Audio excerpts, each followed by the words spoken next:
Bismillahirrahmanirrahim. Assalamualaikum warahmatullahi wabarakatuh.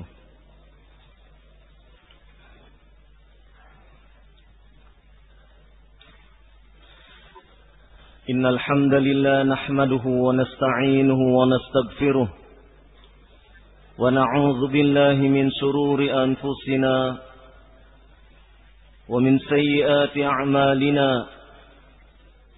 من يهده الله فلا مضل له ومن يضلل فلا هادي له أشهد أن لا إله إلا الله وحده لا شريك له وأشهد أن محمدا عبده ورسوله يا أيها الذين آمنوا اتقوا الله حق تقاته ولا تموتن إلا وأنتم مسلمون يا أيها الناس اتقوا ربكم الذي خلقكم من نفس واحدة وخلق منها زوجها وبث منهما رجالا كثيرا ونساء واتقوا الله الذي تساءلون به والأرحام إن الله كان عليكم رقيبا يا أيها الذين آمنوا اتقوا الله وقولوا قولا سديدا يصلح لكم أعمالكم ويغفر لكم ذنوبكم ومن يطع الله ورسوله فقد فاز فوزا عظيما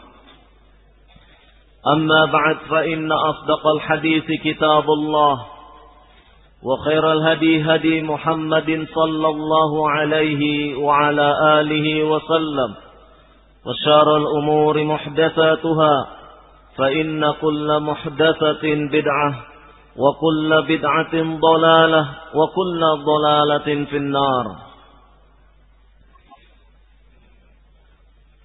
Senantiasa kita memanjatkan syukur kepada Allah Subhanahu wa ta'ala.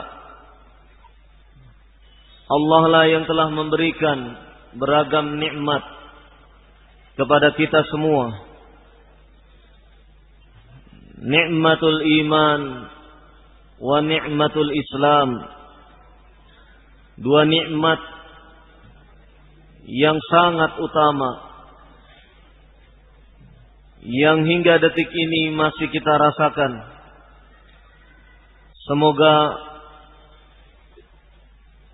apa yang telah Allah limpahkan kepada kita bisa mengantarkan kita kepada kehidupan yang telah dijanjikan oleh Allah Subhanahu wa ta'ala bagi orang-orang yang beriman, yaitu Jannatun Na'im. Ikhwafiddin a'azakumullah. Pada kesempatan siang hari ini kita mengambil tema tentang bahaya media sosial terhadap anak. Dari judul sudah menampakkan ancang-ancang bahwasannya apa yang disebut dengan media sosial adalah sebuah produk teknologi yang manakala digunakan oleh orang-orang yang belum mampu mengendalikannya, maka niscaya akan menjadikan sebuah bumerang bagi pengguna teknologi itu sendiri. Sebagai orang tua, kita telah diperintahkan oleh Allah Subhanahu wa ta'ala untuk menjaga, mengawasi,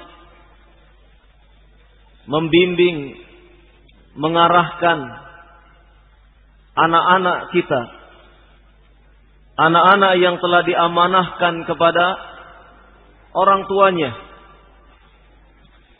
Sebagaimana Allah Subhanahu wa taala berfirman, "Ya ayyuhalladzina amanu qu anfusakum wa ahlikum nara." Wahai orang-orang yang beriman, jagalah diri-diri kalian dan keluarga kalian dari siksa api neraka.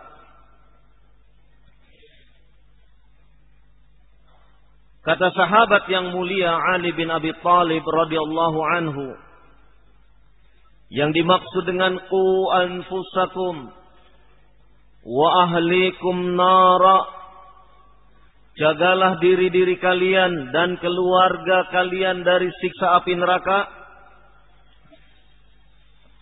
Ay allimu anfusakum wa ahlikum al-khaira wa addibuhum.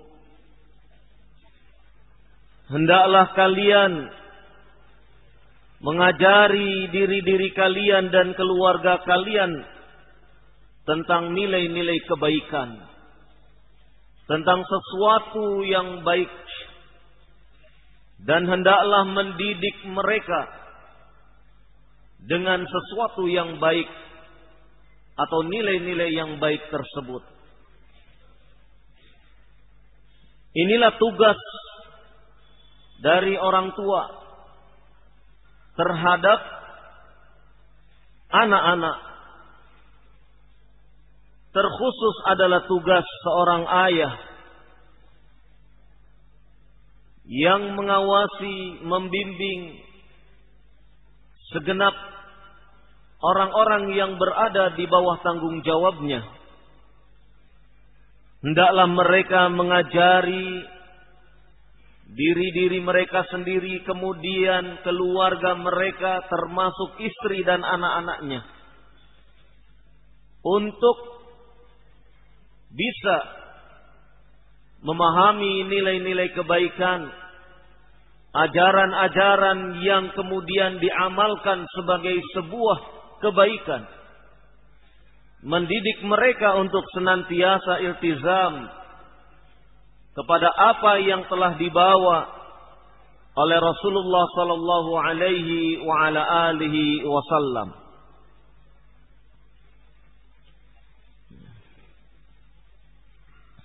Demikian juga hal yang hampir sama disebutkan oleh Al-Imam Al-Hasan Al-Basri rahimahullah ketika beliau menafsirkan ayat dalam surat At-Tahrim tersebut, yaitu kata Hasan Al-Basri yang dimaksud dengan qu anfusakum wa ahlikum nara ay addibuhum muallimuhum. Didik mereka, latih mereka, bimbing mereka, ajari mereka dengan sesuatu yang baik. Karena sesungguhnya kita sebagai orang tua kelak akan dimintai pertanggungjawaban oleh Allah Subhanahu wa taala terkait dengan tugas dan tanggung jawab kita dalam membimbing dan mengarahkan anak-anak kita. Dalam sebuah hadis yang masyhur, Rasulullah sallallahu alaihi wa ala alihi wasallam bersabda, "Kullukum ra'in wa kullukum mas'ulun 'an ra'iyatih." Setiap diri kalian adalah pemimpin, penggembala. Dan setiap pemimpin, penggembala kelak akan dimintai pertanggungjawabannya di hadapan Allah Subhanahu wa ta'ala. Maka mengingat yang demikian itu, sudah sepantasnya apabila kita sebagai orang tua untuk senantiasa mengawasi apa yang menjadi tanggung jawab kita. Demikian juga Rasulullah sallallahu alaihi wa ala alihi wasallam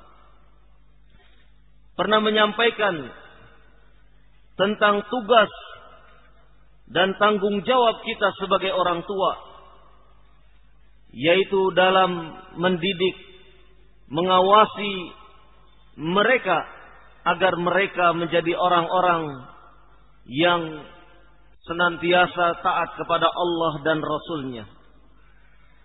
Janganlah kemudian anak-anak yang ada di bawah asuhan kita kemudian disia-siakan, tidak diperhatikan, tidak diawasi, tidak dibimbing ke jalan yang benar. Maka sesungguhnya Allah Subhanahu wa ta'ala kelak akan meminta pertanggungjawaban pada diri kita sebagai orang tua. Dalam sebuah hadis, sesungguhnya Nabi sallallahu alaihi wa ala alihi wasallam menyebutkan, "Inna Allaha sa'ilun kulla ra'in amma star'ahu ahafidha am dayya'a hatta yas'ala ar-rajula an ahli baitih." Sesungguhnya Allah Subhanahu wa ta'ala akan bertanya kepada setiap pemimpin, setiap orang yang mereka telah membawahi apa yang menjadi tanggung jawabnya. Setiap pemimpin dari apa yang telah dipimpinnya. Apakah ia menjaga gembalaannya, menjaga orang-orang yang di bawah tanggung jawabnya, ataukah ia menyia-nyiakannya? Hingga kemudian seorang suami akan ditanya tentang keadaan para penghuni rumahnya. Ikhwafidin azakumullah, demikianlah keadaan diri kita sebagai orang tua, bahwasannya kita tidak bisa lepas begitu saja terhadap keadaan anak-anak kita. Dan sesungguhnya kita perlu mengetahui bahwasannya anak-anak yang lahir, ia membawa fitrah, ia membawa sesuatu yang telah menjadi fitrah baginya. Sebagaimana hadis Nabi sallallahu alaihi wa ala alihi wasallam, hadis dari Abi Hurairah radhiyallahu anhu yang dikeluarkan oleh Al-Bukhari dan Muslim. Nabi sallallahu alaihi wa ala alihi wasallam bersabda, "Kullu mauludin yuladu 'alal fitrah, fa abawahu yuhawidanihi aw yunassiranihi aw yumajjisanihi." Kata Rasulullah sallallahu alaihi wa ala alihi wasallam, setiap diri anak yang lahir itu dalam keadaan fitrah, yaitu dalam keadaan ia membawa tauhid. Maka kedua orang tuanya lah yang akan menjadi sebab anak tersebut menjadi seorang Nasranikah, Yahudikah, atau Majusi, penyembah api. Karena sesungguhnya orang tua menjadi sebab apa yang tercelup pada diri anak, sibghah apa yang akan ia dapatkan. Apakah perilakunya tetap terpelihara di bawah pengawasan, di bawah bimbingan, sehingga kemudian fitrah yang ada pada diri anak bisa terjaga dengan sebaik-baiknya. Maka penting bagi kita bahwasannya bahwasannya anak-anak kita senantiasa harus diawasi, dan pengawasan itu adalah menjadi tanggung jawab kita bersama. Ikhwafidin azakumullah, seiring dengan tugas kita pada masa sekarang ini, tugas mengawasi anak-anak kita adalah merupakan tugas yang sangat berat. Tugas yang menjadikan segenap aktivitas kita harus kita curahkan, mengutamakan untuk senantiasa mencurahkan perhatian itu kepada diri anak kita. Kenapa demikian? Karena sesungguhnya syaitan tidak akan pernah tinggal diam untuk membinasakan Bani Adam, membinasakan manusia dan segenap keturunannya. Hal yang demikian telah disebutkan di dalam firman Allah Subhanahu wa taala dalam surat Al-A'raf ayat ke-16 dan 17. Allah Subhanahu wa taala berfirman, "Qala fa bima aghwaytani la aq'udanna lahum siratal mustaqim, thumma la atiyannahum min baini aydihim wa min khalfihim wa an aymanihim wa an shama'ilihim wa la tajidu aktsarahum syakirin." Allah Subhanahu wa taala berfirman, berkata iblis, "Maka disebabkan karena engkau telah memutuskan bahwasannya aku adalah makhluk yang telah menyeleweng, maka sungguh aku akan menghadang mereka dari jalanmu yang lurus. Kemudian aku akan mendatangi mereka dari arah depan mereka, dari arah belakang, dari sebelah kanan, dari sebelah kiri, dan engkau tidak akan mendapati kebanyakan mereka adalah orang-orang yang bersyukur." Firman Allah Subhanahu wa taala ini menunjukkan bahwasanya tekad syaitan dengan segenap bala tentaranya senantiasa berupaya untuk membinasakan Bani Adam dengan berbagai cara, dengan berbagai macam makar, dan dengan berbagai macam tipu daya. Syaitan senantiasa berupaya agar keturunan-keturunan Adam alaihissalam terjerumus, terjatuh kepada perbuatan-perbuatan yang nista. Dalam sebuah hadis qudsi riwayat Muslim, juga telah diingatkan bahwasannya Rasulullah sallallahu alaihi wa ala alihi wasallam bersabda, Allah Subhanahu wa taala berfirman, "Inni khalaqtu ibadi hunafa'a kullahum wa innahum atathumus syayatin fastalathum an dinihim." Hadis dari Iyad bin Himar al-Mujashshi, diriwayatkan oleh Muslim. Allah Subhanahu wa taala berfirman, "Sesungguhnya aku telah menciptakan hamba-hambaku dalam keadaan lurus seluruhnya, dalam keadaan mereka meniti tauhid.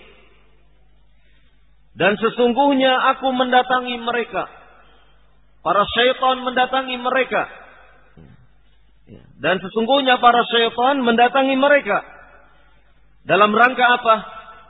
Dalam rangka fadstalathum an dinihim. Syaitan mendatangi segenap manusia dalam rangka menggelincirkan Bani Adam dari agama mereka. Perhatikanlah bagaimana asyayatin, mereka berupaya keras untuk menggelincirkan segenap manusia agar mereka kemudian menjadi orang-orang yang menyekutukan Allah Subhanahu wa taala. Apabila hal yang demikian pun tidak mampu, tidak bisa mereka untuk menggelincirkan Bani Adam, maka diupayakan agar manusia tersebut terjatuh kepada kebid'ahan.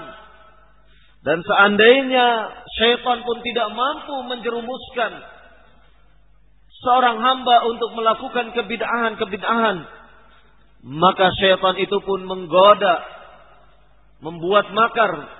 Bagaimana caranya agar manusia, seorang hamba Allah Subhanahu wa taala tersebut terjatuh kepada kabair, dosa-dosa yang teramat besar. Jika ini pun tidak mampu, maka syaitan akan terus menggoda sampai kemudian manusia itu terjatuh kepada saghair, dosa-dosa kecil, dan terus menerus demikian. Bagaimana upaya syaitan untuk memalingkan segenap Bani Adam untuk kemudian dia tergelincir dari jalannya yang lurus. Ikhwafidin azakumullah. Dari sinilah kita hendaknya menyadari bahwasannya sedemikian kuat para syaitan mengganggu umat manusia. Dan di antara bentuk gangguan-gangguan tersebut, tentu saja seseorang dialihkan perhatiannya dari hal-hal yang semestinya ia bisa menghindari, bisa memanfaatkan waktunya untuk sesuatu yang bermanfaat. Namun sekali lagi syaitan dengan segenap caranya yang licik kemudian mencoba untuk menjadikan seorang hamba Allah terjatuh kepada sesuatu yang tidak selayaknya.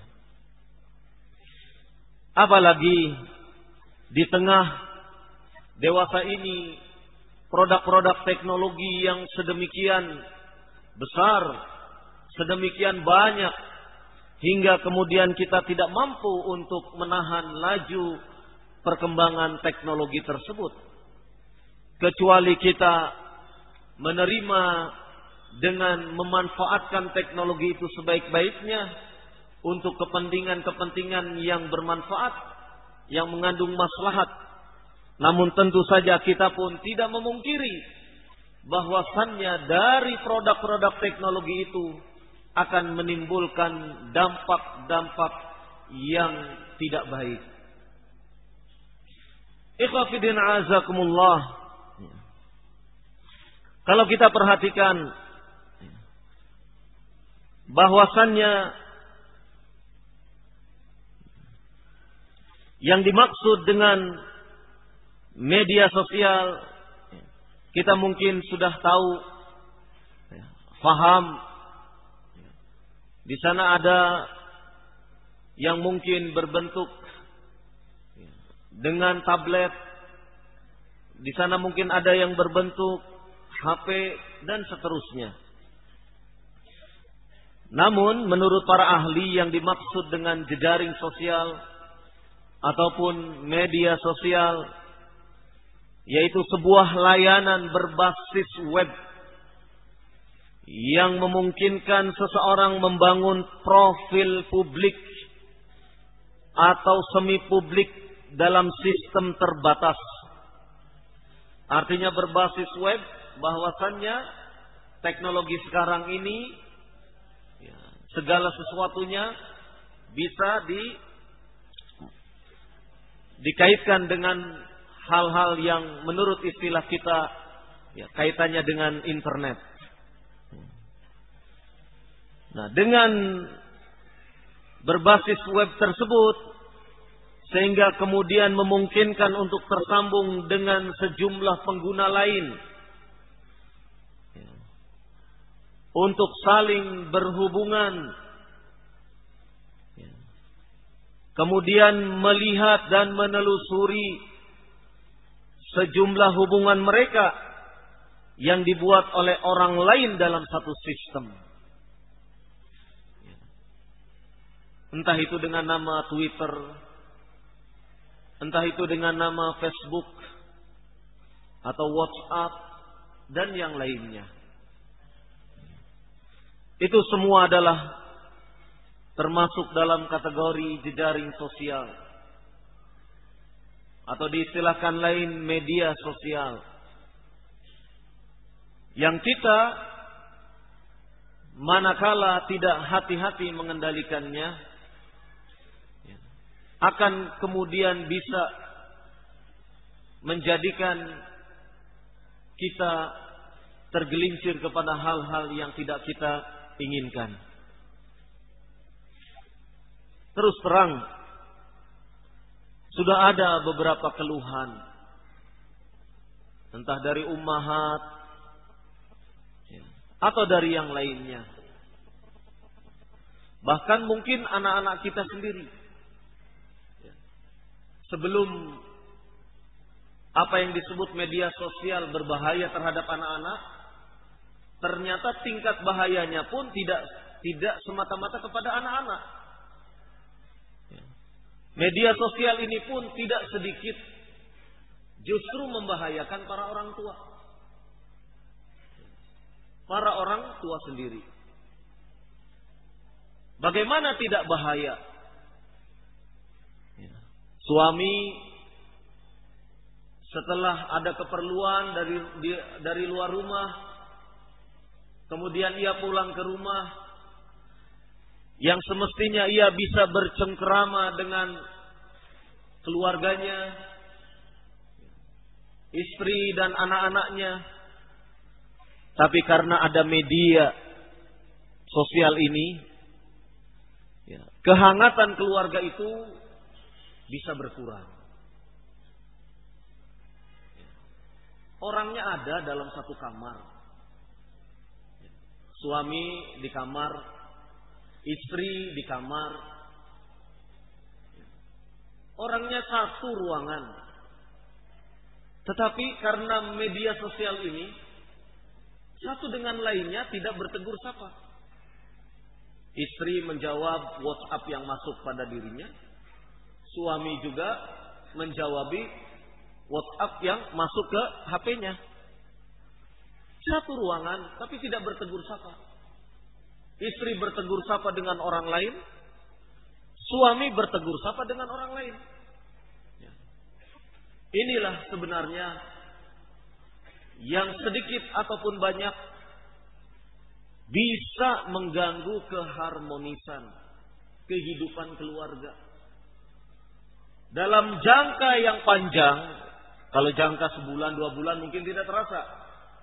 Tapi dalam jangka yang panjang, ini akan membahayakan kehangatan kehidupan rumah tangga. Berapa banyak orang tua yang kemudian menyingkirkan anak-anaknya lantaran sedang sibuk menjawab WhatsApp. Ya kan? Nah, sebentar. Nih, Abah sedang ini dulu. Jangan ganggu ya. Duduk. Ya. Ini adalah satu foto kecil, potret kecil dari sebuah pengaruh media sosial terhadap diri kita. Yang sebenarnya waktu itu adalah untuk istri dan anak-anak kita. Atau sebaliknya, kalau ummahat yang pegang Android tentunya, yang sebenarnya waktu itu adalah untuk suami dan anak-anak. Tapi kemudian waktu itu direnggut oleh benda yang ada di tangan mereka masing-masing. Dalam jangka pendek mungkin kita tidak merasakan. Tetapi dalam jangka yang panjang, hal-hal yang demikian akan membentuk pola sikap, pola hidup Anak yang tadi mungkin menurut kita 1 kali, 2 kali. Sini nak. Ya. Sudah. Duduk dulu, duduk. Abah sedang ini membalas ini dulu. Duduk.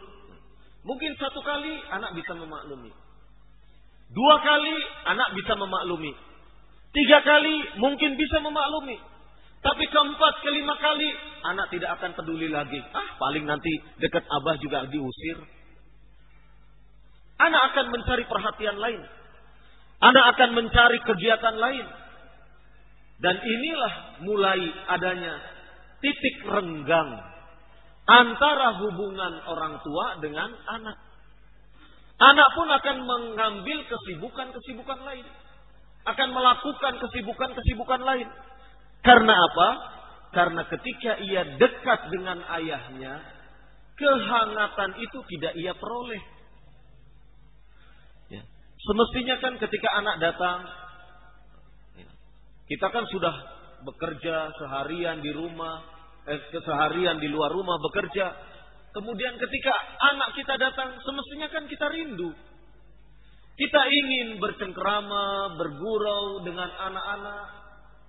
Kan semestinya begitu. Ya. Gimana nak? Belajarmu gimana? Tadi pelajarannya sampai apa? Ya. Kamu sudah makan atau belum? Anak kan ingin juga mendapat perhatian. Walaupun cuma ditanya sudah makan atau belum. Ya. Tapi yang penting kan bukan pertanyaannya. Bukan pertanyaan sudah makan atau belum. Tapi yang terpenting daripada dibalik pertanyaan itu, adanya perhatian orang tua kepada anak. Nah, ketika perhatian sebagai orang tua kemudian susut, berkurang, lantaran hadirnya teknologi tersebut. Teknologi yang ada di tangan kita. Maka mulai tumbuh kegersangan itu. Kehampaan pada diri anak. Merasa dirinya dicampakkan oleh orang tua. Terasa. Anak kemudian mencari pelarian. Dalam bentuk aktivitas-aktivitas lain. Yang namanya anak. Bisa saja pelariannya ekstrim. Dalam rangka untuk menarik perhatian orang tua kepada dirinya.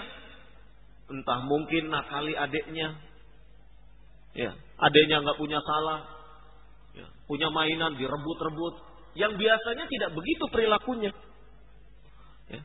Tapi karena ingin mendapatkan perhatian. Kemudian anak membuat ulah. Ya. Nah ketika anak membuat ulah. Orang tua salah menyikapinya. Kamu ini sekarang nakal ya.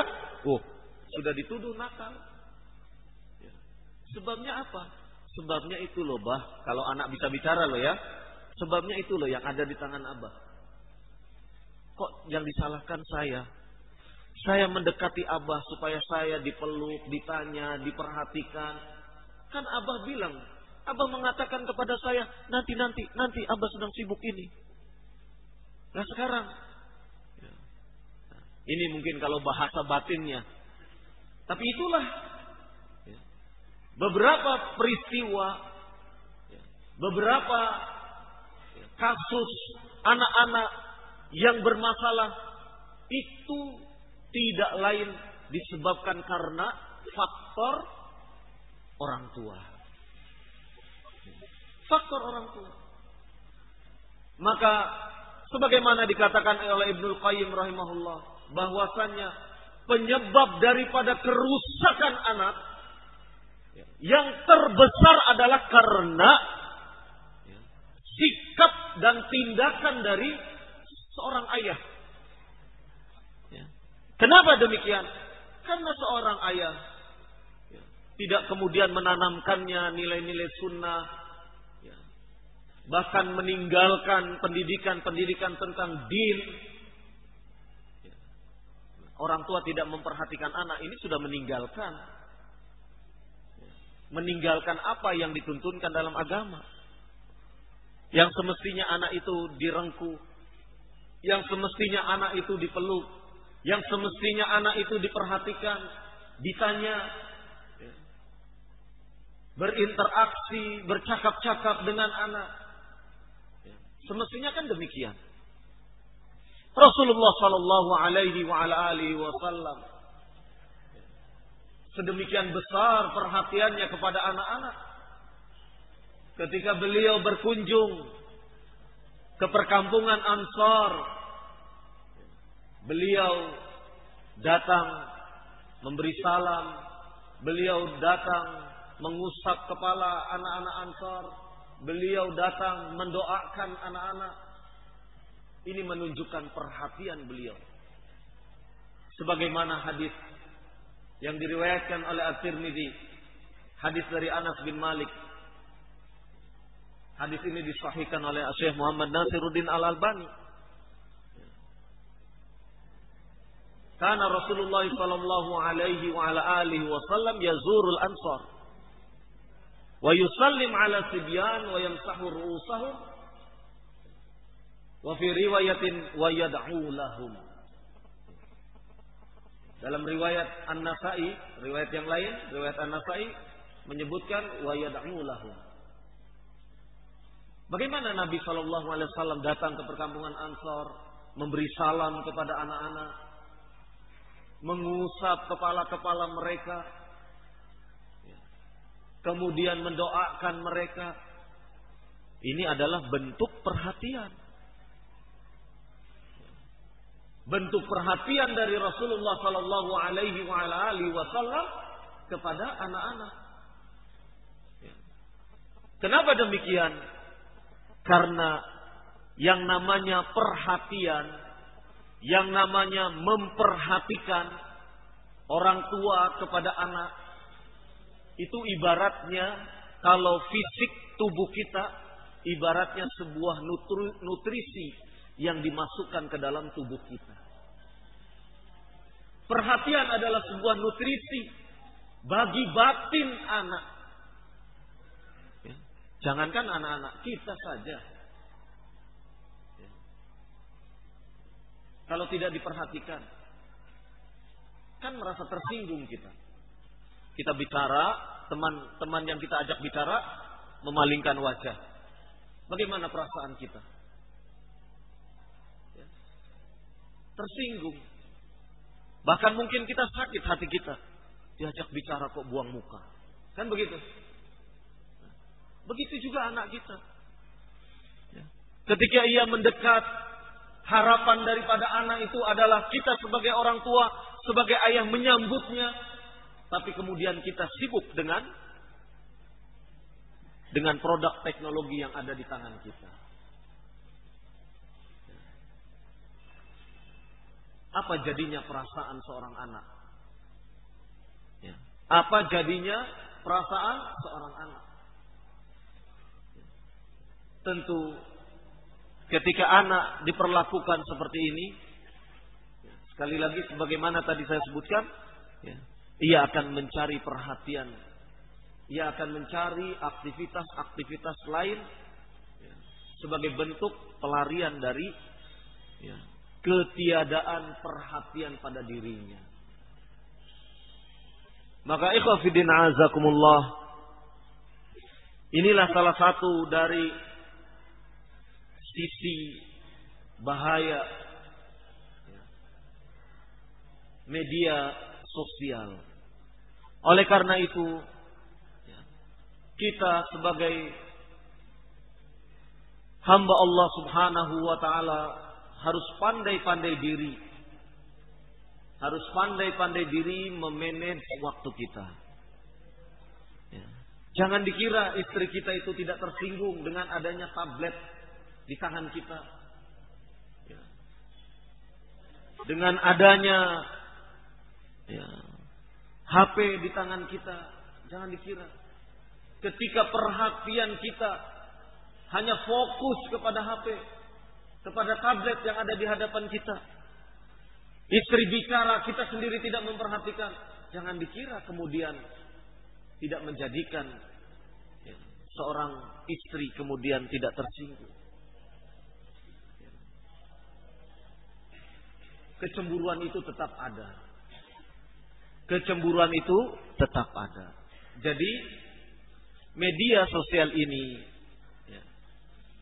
tidak hanya berbahaya untuk anak-anak saja, tetapi juga media sosial ini manakala tidak dikendalikan sesuai dengan manajemen yang bagus, maka niscaya akan menjadi sesuatu yang mencelakakan diri pemakainya.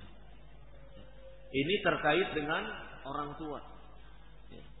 Terlebih apabila kita melihat kepada anak-anak. Kalau benda tersebut dipegang oleh anak-anak, tentu ini akan menimbulkan beberapa dampak. Kenapa? Pertama, alasan anak-anak rentan dengan media sosial ini. Pertama, karena kepribadian anak itu belum kokoh. Yang namanya anak, kepribadian mereka masih dalam kategori dibentuk. Kepribadian anak masih tidak stabil.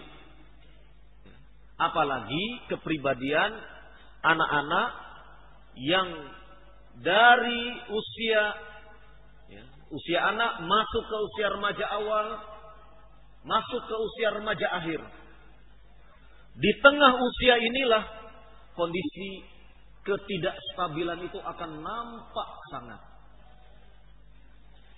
Anak-anak yang usianya remaja, karena dia sudah lepas dari usia anak, badannya sudah mulai kelihatan besar. Tetapi di satu sisi, walaupun badannya besar, dia belum masuk kategori dewasa. Ini yang namanya remaja. Usia anak sudah lepas, tapi masuk ke usia dewasa belum bisa. Sehingga apa? Ini merupakan usia transisi. Dalam kondisi-kondisi yang demikian ini adalah usia yang sangat rawan. Usia yang sangat rentan. Kenapa demikian? Karena ketidakstabilan itu lebih dominan. Kepribadiannya belum kokoh. Mudah sekali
Baik, kita lanjutkan. Ikhwatiddin a'azakumullah. Sebagaimana tadi telah disampaikan bahwasannya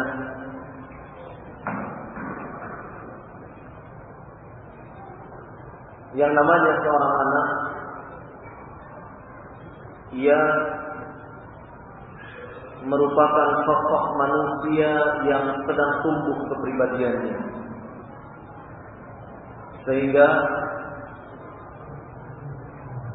dengan kepribadian yang sedang tumbuh, bila ada hal-hal yang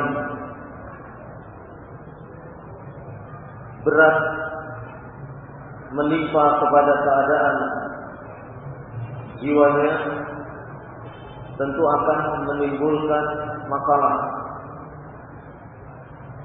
Termasuk di antara ciri sedang tumbuhnya kepribadian, ia belum menjadi sosok manusia yang kokoh di dalam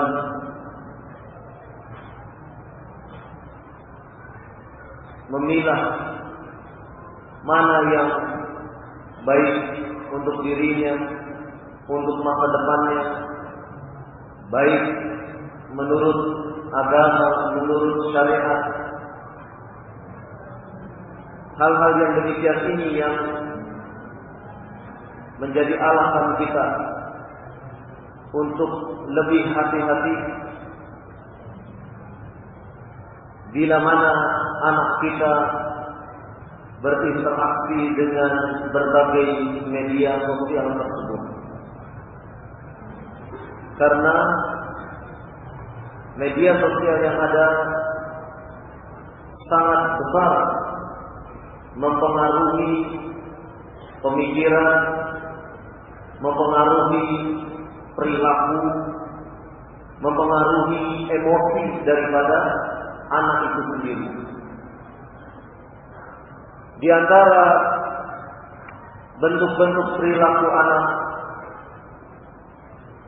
ketika ia sudah asik dengan sebuah produk teknologi ataupun asik bermain dengan jejaring sosial,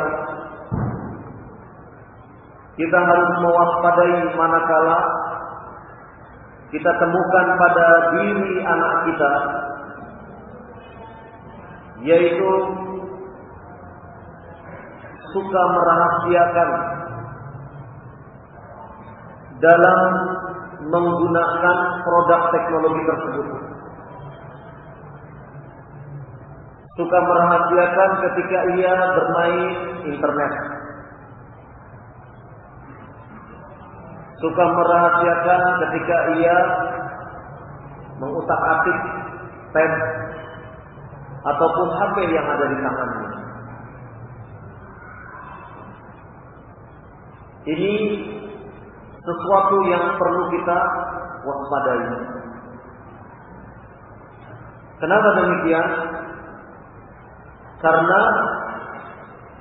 bisa jadi pada diri anak tersebut menemukan sesuatu yang sesuatu itu menjadikan dirinya lupa bahwa itu adalah sesuatu yang dilarang, atau menjadikan dirinya menjadi mengambil langkah yang nekat. Kenapa demikian? Karena sudah sedemikian, karena sudah terpengaruh oleh media sosial tersebut. Maka kita harus waspada kalau ada seorang anak yang kemudian mencoba untuk merahasiakan sesuatu. Dan terkadang anak-anak kita lebih canggih. HP-nya diberikan, tapi SIM card-nya kartunya disimpan. Kartu kan kecil sekali. Dan kita tidak teliti bahwasanya dia memiliki kartu yang sedemikian kecil itu yang bisa dia keluarkan. Ini yang perlu kita waspadai. Kalau ustaz-ustaz di pondok biasanya kan agak gatek dengan teknologi. HP kumpulkan. Padahal permainannya itu ada di kartu kecilnya itu yang dia simpan, ia sembunyikan. Nah, kita sebagai orang tua harus mewaspadai ketika seorang anak sudah menunjukkan gelagat dalam bentuk tindakan yang ingin merahasiakan segala sesuatu. Bahaya lainnya dari adanya media sosial atau jejaring sosial yang tidak sehat, menjadikan anak menarik diri dari orang lain, menarik diri dari teman-temannya. Kenapa demikian? Karena dia sibuk, fokus dengan alat yang ada di hadapannya, dengan perangkat yang ada di hadapannya, sehingga ia kemudian tidak memperhatikan lingkungannya. Dalam jangka panjang, kepribadiannya bisa terpola ba'dallah, bisa terpola untuk menjadi manusia-manusia yang tumpul, tidak peduli dengan sesama atau dengan lingkungannya. Ini yang sangat berbahaya. Karena dia senantiasa setiap hari terus menerus menghadapi perangkat yang ada di hadapannya. Maka sifat-sifat, sikap-sikap yang berkenaan dengan dirinya itu lebih ditonjolkan dibandingkan sikap untuk peduli kepada yang lain. Maka ia cenderung untuk menarik diri dari orang lain. Nah, ini yang berbahaya dalam jangka panjang, sehingga kepeduliannya kepada lingkungan tumpul, tidak memiliki kepekaan. Ini diantara bahayanya.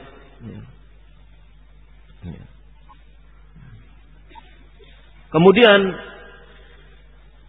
bahaya lainnya adalah lebih suka menghabiskan waktu dengan online daripada dengan keluarga. Seperti tadi saya contohkan, kalau tadi orang tua yang tidak peduli dengan anak, nah sekarang